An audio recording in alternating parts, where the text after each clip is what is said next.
Hi, welcome to another episode of Cold Fusion. Throughout history, few individuals have wielded the power to shape and shake the world as profoundly as J. Robert Oppenheimer. A man of remarkable intellect and deep-seated conflicts, Oppenheimer's life danced precariously between the shadows of morality and the blinding light of scientific progress. Renowned as the father of the atomic bomb, he was the driving force behind the Manhattan Project, the project responsible for delivering the most devastating weapon the world had ever seen. His story, however, is not one of unmitigated glory. It's a tale of ambition, anguish, genius, guilt, success, and scandal. Was he a hero who helped end a bloody world war, or just a villain who unleashed untold destruction? The answer, like Oppenheimer himself, is complex and intriguing. He's a man of many stories, so get comfortable as we uncover the life and legacy of Robert Oppenheimer.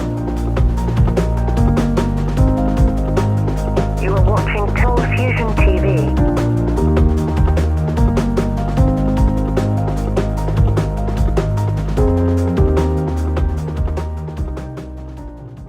Born on April 22, 1904, in New York City to wealthy German Jewish immigrants, Julius Robert Oppenheimer was a prodigy in the truest sense. He showed a profound knack for science and literature at a young age.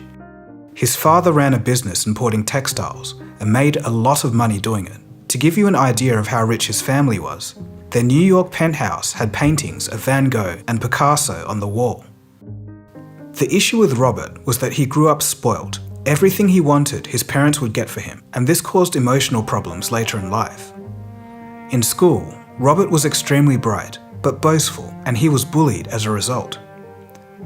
At summer camp, other boys would strip him of his clothes and make him sleep in an ice house overnight.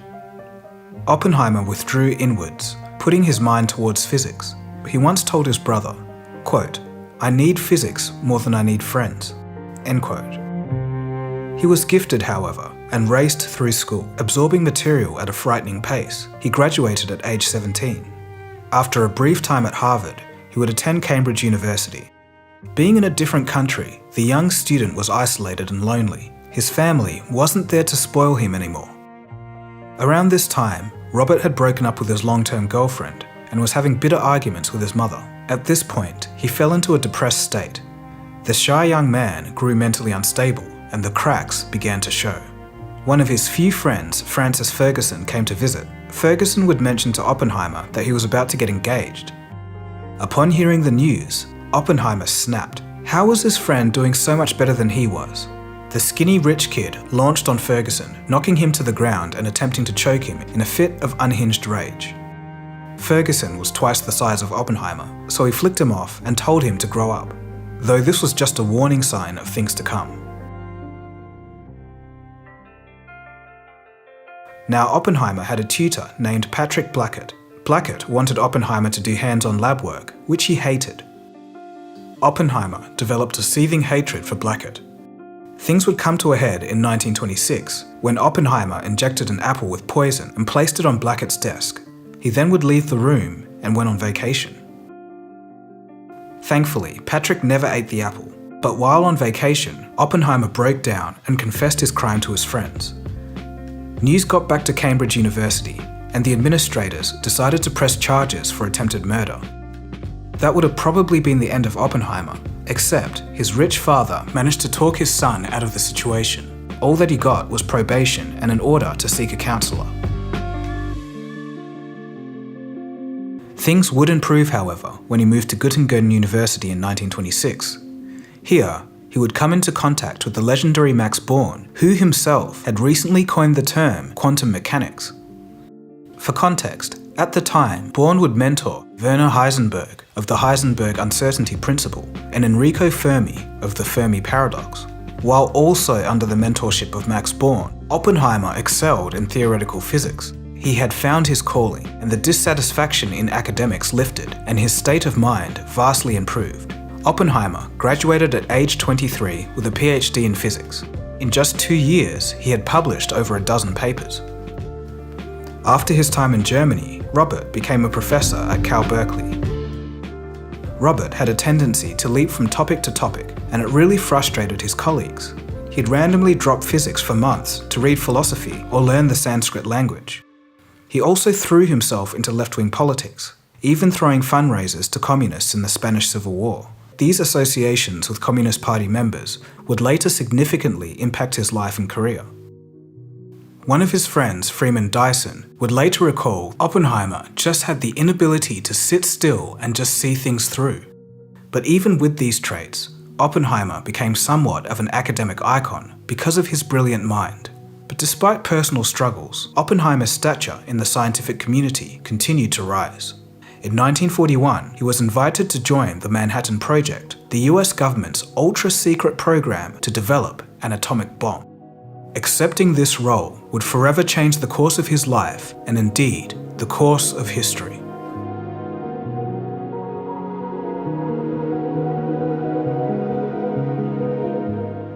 The genesis of nuclear warfare began to take shape in the United States with a singular pivotal letter penned by physicist Leo Szilard and endorsed by none other than Albert Einstein. The letter, dispatched to President Franklin D. Roosevelt in August of 1939, described how an atomic bomb would theoretically be possible. Within the correspondence, there was also a dire warning. Germany had already begun to stockpile sources of uranium from Czechoslovakia. This suggested that the Nazis were on a path to an atomic bomb of their own. The gravity of this communication, coupled with the escalation of World War II, called for an urgent response from the United States, and in 1942, the Manhattan Project was formed. This was a colossal scientific and military collaboration endeavour to forge a weapon of unimaginable power, a deterrent so formidable that it would end the war and discourage future conflicts. Central to this historic mission was the appointment of J. Robert Oppenheimer. It was an unparalleled leadership role, marking the beginnings of his legacy. Oppenheimer seemed an unconventional choice for the project director. He was a theoretical physicist, not an engineer. And to add to this, his political associations raised some eyebrows among security agencies. Regardless, General Leslie Groves, the military head of the project, saw in Oppenheimer the rare combination of brilliant intellect, charisma, and administrative expertise. As a leader, his quick mind proved to be a huge asset. With his intellect, he could pierce through all the noise and immediately get to the heart of a problem. Without this unique mindset, the atomic bomb may have never come to be. Oppenheimer's first major challenge was the establishment of the secret laboratory where the bomb would be designed and constructed. He chose the isolated location of Los Alamos, New Mexico. He envisioned it as a hub of scientific innovation. It would be in these remote surroundings that Oppenheimer transformed from an academic into a leader. In a way, the fate of the entire world was in his hands. Oppenheimer would rise to the challenge and managed to show remarkable leadership skills. He bridged gaps between scientists of different disciplines, managed egos, and diffused conflicts. Despite the intense pressure, he maintained a focus on scientific community, even creating a school for the children of his team and ensuring the overall welfare of those under his charge. While the technical challenges of the Manhattan Project were formidable, Oppenheimer's role extended beyond the scientific realm. He managed to navigate the political intricacies of a high-stakes, government-funded endeavour. He also had to grapple with the ethical implications of his work, implications that carried the heaviest of burdens. But ethics was not the only challenge. Developing the atomic bomb required overcoming two primary technical challenges. One was obtaining enough material capable of sustaining a nuclear fission chain reaction, and the second was engineering a device that could trigger those chain reactions. Uranium-235, a naturally occurring but scarce isotope, and plutonium-239, a synthetic element, were identified as suitable materials. The reason for the choice of these elements was due to their ability to start a sustained or runaway chain reaction when hit with a neutron particle, a feat that was thought to be impossible just 2 decades earlier. A single particle starts the reaction, splitting the uranium atom. Here now is the release of energy as heat and blast. But here are free neutrons driven out with tremendous speed. And provided there is sufficient U-235 present, what science calls a critical mass, those neutrons bombard other uranium atoms, causing them to split and split still others. The result? A chain reaction. Over 1 billion atoms exploding within 2 seconds. But extracting uranium-235 from the much more prevalent uranium-238, or producing plutonium-239 in a nuclear reactor was a colossal task, a task that required unprecedented industrial efforts. So the engineers set to work designing, testing, and ultimately creating a mechanism that rapidly collected masses of these materials. Next was overcoming the detonation issues. It was a difficult challenge, but the engineers and scientists eventually figured it out. These technical feats represented the apex of scientific and engineering innovation at the time. It was July 16th, 1945, and all was still in the New Mexican desert.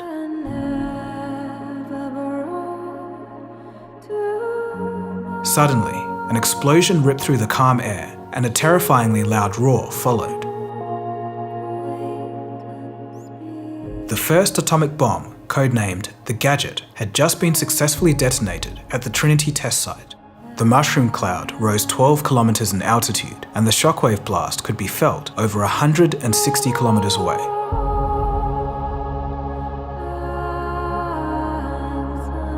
As the mushroom cloud billowed into the sky, Oppenheimer reportedly quoted a line from the Hindu scripture Bhagavad Gita. He said, quote, "Now I am become death, the destroyer of worlds."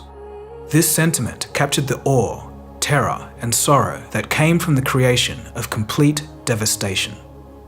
In this moment, the global population was unknowingly ushered into the atomic age. The US government had actually planned to cover up the event, the sound and sight of which would be hard to completely ignore. A writer for the New York Times, William Lawrence, was drafted into the Manhattan Project just for this cover-up. He had multiple statements written, one of which involved the accidental deaths of hundreds. Ultimately, he would write that the explosion and heat wave was caused by a, quote, remotely located ammunition magazine containing a considerable amount of high explosives and pyrotechnics, end quote. The public was none the wiser.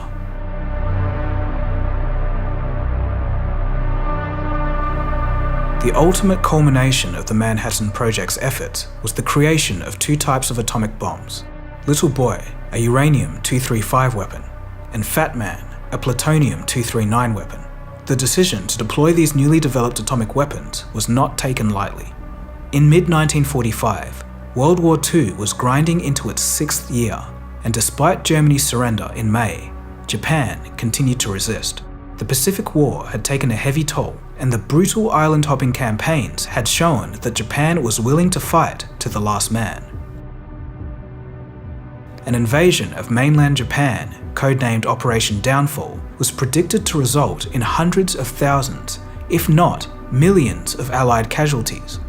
Meanwhile, intelligence had discovered something chilling. Reports emerged that the Japanese army had developed a biological weapons program, Unit 731. The facilities conducted horrific experiments on human subjects, and worst of all for the United States, in about 1 month they were preparing a biological attack on the American West Coast. The payload would contain fleas carrying the bubonic plague, one of the most dangerous diseases in world history. These revelations added an extra layer of urgency and danger. Just as the war was reaching its peak in April of 1945, President Roosevelt would die, and it was President Harry S. Truman who would take over. Quickly, he was briefed about the Manhattan Project and the unprecedented destructive power of the atomic bombs. Truman and his advisors were faced with a devastating choice: use the atomic bomb and potentially end the war swiftly, but at a terrible humanitarian cost, or proceed with a land invasion which would likely result in as many, if not more, horrifying casualties.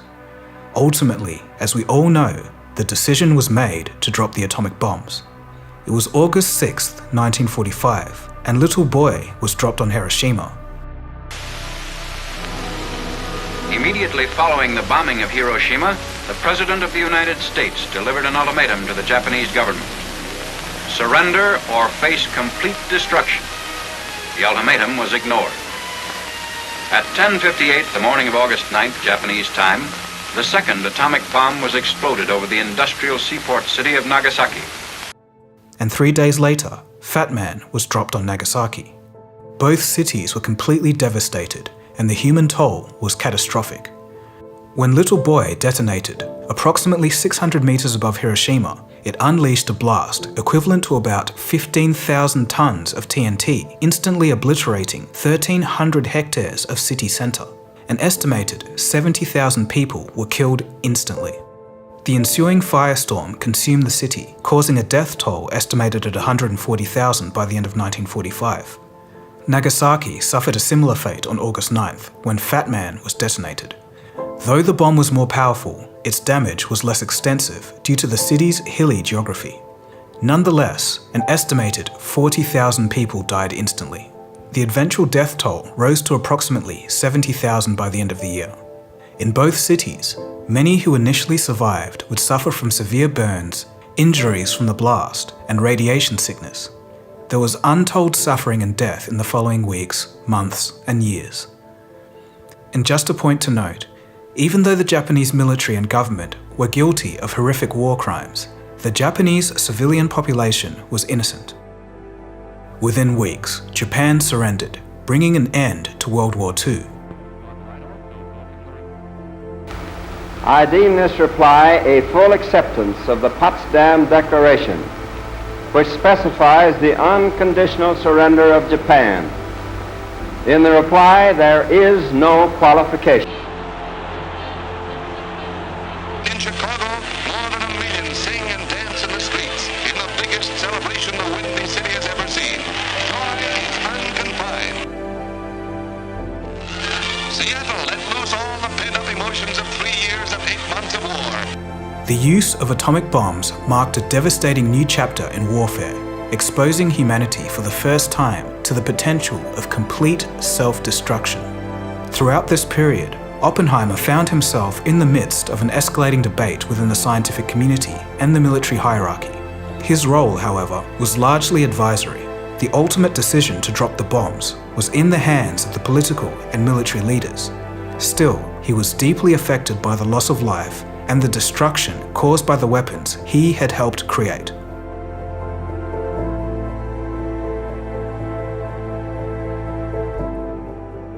In the aftermath of World War II, Oppenheimer became a symbol of the new atomic age.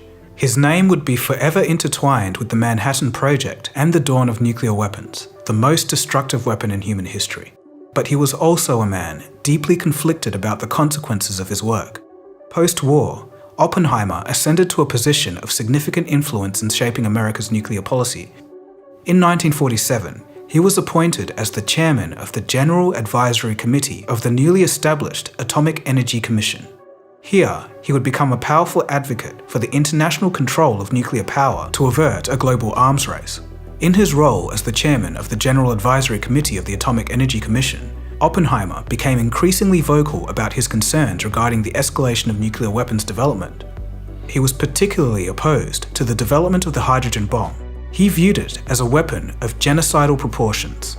His position put him at direct odds with influential figures of the American military and government, one of whom was Lewis Strauss, chairman of the Atomic Energy Commission, and Edward Teller, often referred to as the father of the hydrogen bomb.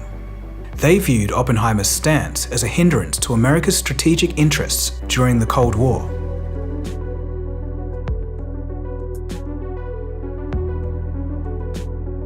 And things would only get more challenging for Oppenheimer because of his past affiliations with left-leaning political organizations, coupled with his opposition to the hydrogen bomb. There was increasing suspicions about his loyalty and political alignment. These concerns came to a head in 1953 when Oppenheimer's security clearance was suspended. This was under the directive of President Eisenhower and a special committee. A hearing was held to determine if Oppenheimer's security clearance would be reinstated. The hearings, held in 1954, were a public spectacle. They pitted former colleagues and friends against each other and drew widespread attention. Oppenheimer was accused of having communist ties and a threat to national security, but these claims were never proven. Despite significant support from the scientific community, the verdict of the hearings was against him, and his security clearance was not reinstated. This decision effectively ended Oppenheimer's direct influence on nuclear policy, and it marked a dramatic shift in his career and reputation. Despite the earlier public humiliation, he remained a respected figure in the scientific community. Sadly, Oppenheimer's health began to deteriorate shortly after, and in 1966, he was diagnosed with throat cancer. During his last weeks on Earth, while bedridden in 1967, Robert would reflect on his life. While he was a professor back in the 1930s, Robert's inability to focus made him miss out on so much. In the early 1930s, he co-wrote a paper on what's called the photoelectric effect. It's a description of how light rays can eject electrons from metals. It's the very mechanism that makes our solar panels work today. Instead of realizing what an amazing discovery he had on his hands, Oppenheimer got bored and moved on to another topic that he thought might be more alluring. Meanwhile, the graduate student that he was working with kept chipping at the problem. He wasn't as smart as Oppenheimer, but he had more discipline. He tidied up the paper and fixed some of the technical problems. The result? A Nobel Prize for that graduate student. And the impatient Oppenheimer missed out. But this was nothing compared to his next blunder. He and a colleague discovered black holes by accident in 1939. Strangely, the paper was handed in on the same day that Germany attacked Poland. Oppenheimer and his colleague were playing around with Einstein's relativity equations, and they noticed something funny. It predicted that if a massive star burned through all of its fuel and collapsed on itself, the gravitational field it created would be so intense that light itself couldn't escape. This was the discovery of the black hole, and it was the first academic paper on the subject. So what did Oppenheimer do with this? Well, once again, he forgot all about it and moved on to something else which he thought would be more interesting. Black holes are very important in physics and are increasingly relevant today. If he just stuck with his efforts, who knows what could have been. This behavior would haunt Oppenheimer in the very last days of his life. The saddest part of Oppenheimer's life wasn't the humiliation of the hearings or even the detonation of the atomic bombs. His friends who knew him best knew that the real tragedy of his life was the wasted potential.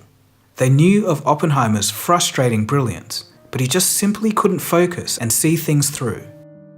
His friends knew that he got distracted with the fame and the politics after the Manhattan Project. He had left his true calling, which was physics.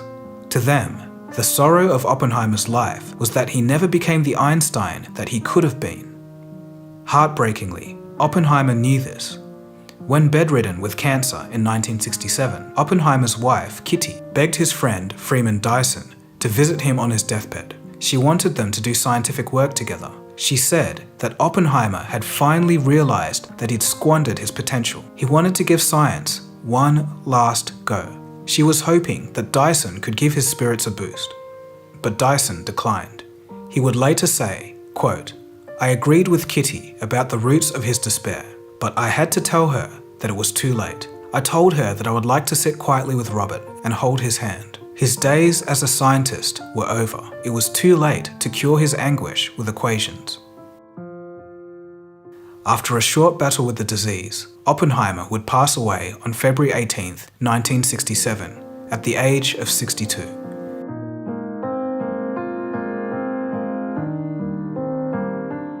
Despite his passing, the work he began continued.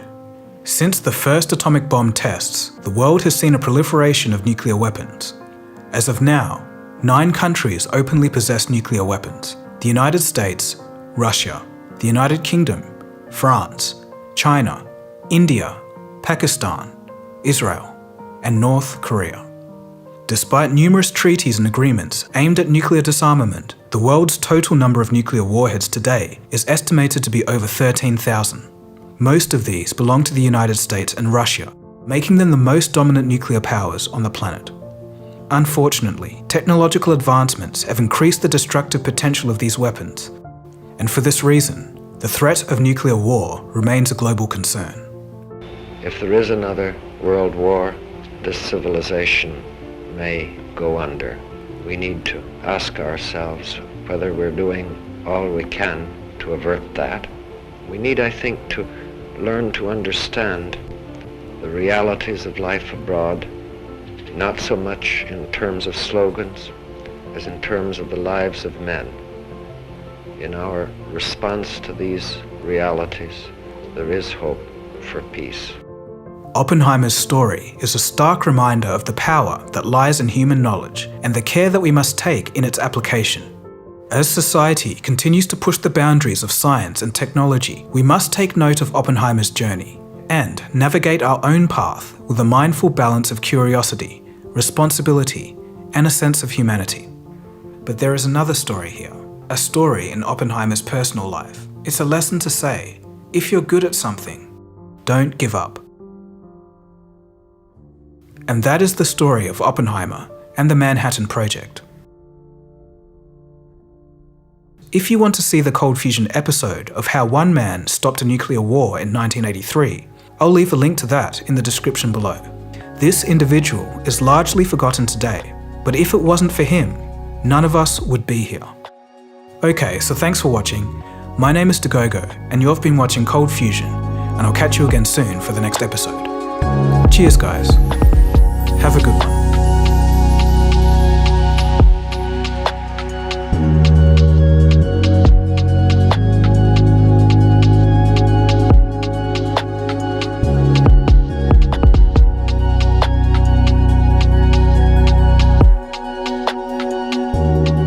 Cold Fusion.